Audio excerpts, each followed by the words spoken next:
Voilà, je voudrais saluer tous les jeunes qui regarderont cette petite vidéo.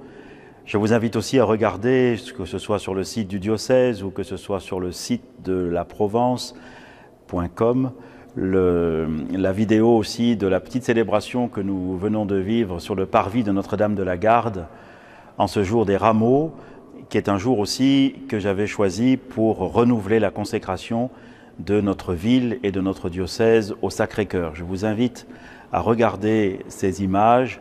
Je vous invite aussi, quand vous irez sur le site, à regarder l'ensemble des textes, des propositions, et en particulier l'onglet sur la solidarité qui a été ajouté cette semaine.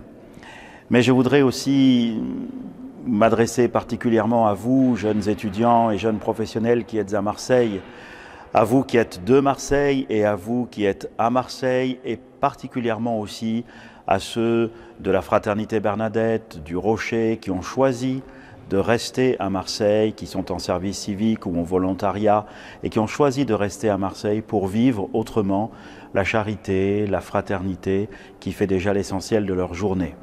Je voudrais vous dire merci d'être resté à Marseille et d'apporter votre concours chez les Sœurs de Mère Teresa ou dans d'autres initiatives qui ont été prises pour venir en aide à ceux qui en ont le plus besoin.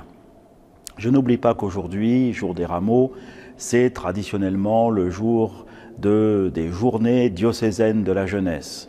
Et vous savez comme moi que, si l'actualité nous le permet, en 2022, nous irons à Lisbonne, où le pape nous a donné rendez-vous. Et vous savez aussi que l'évangile qui nous aide à nous préparer à cet événement, c'est celui où Jésus nous dit au malade « Lève-toi », au jeune homme « Lève-toi ».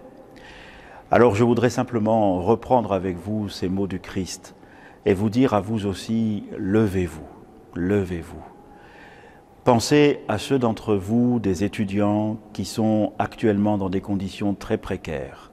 Je sais qu'il y en a dans les cités universitaires, en particulier à Lumini, mais aussi dans d'autres endroits. Je sais que quand on a juste ce qu'il faut pour s'en sortir en temps normal, c'est trop peu pour pouvoir survivre en temps d'épidémie. Levez-vous pour ne laisser aucun étudiant à Marseille dans une situation difficile. Levez-vous grâce à l'onglet sur la solidarité qui est sur le site. Levez-vous pour trouver la façon dont vous pouvez apporter votre contribution à l'effort de fraternité qui est aujourd'hui demandé. Il n'y a pas que les chrétiens qui sont généreux, mais il serait dommage que les chrétiens, en cette période difficile, ne fassent pas preuve de générosité. S'ils le font, ce n'est pas simplement par souci humanitaire, c'est parce qu'ils confessent que Dieu, qui est tout-puissant, a voulu, pour se révéler, venir partager avec nous, en son Fils, l'expérience de la vie.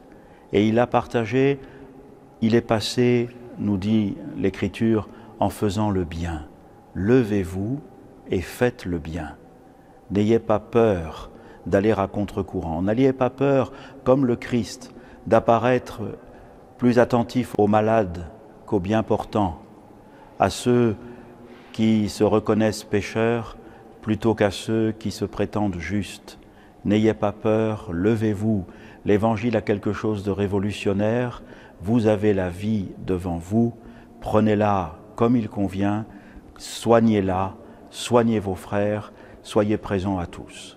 À vous les jeunes, je dis tout particulièrement ce message de charité et de fraternité.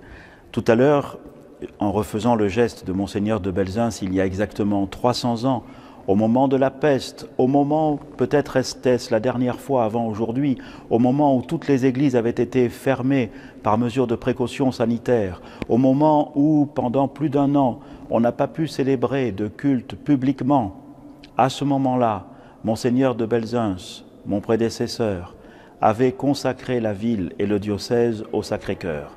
Tout à l'heure, j'ai renouvelé ce geste et je vous demande d'avoir confiance dans le cœur sacré de Jésus. Je vous demande de lui consacrer votre vie. Je vous demande de lui demander de vous consacrer à lui. Ce n'est pas l'homme qui se consacre à Dieu, c'est Dieu qui consacre l'homme dans la vérité et dans la charité. Levez-vous, dites au Seigneur votre disponibilité, faites-lui confiance, n'ayez pas peur, il veut le bonheur de tous ses enfants et il le fera à travers vous. Merci.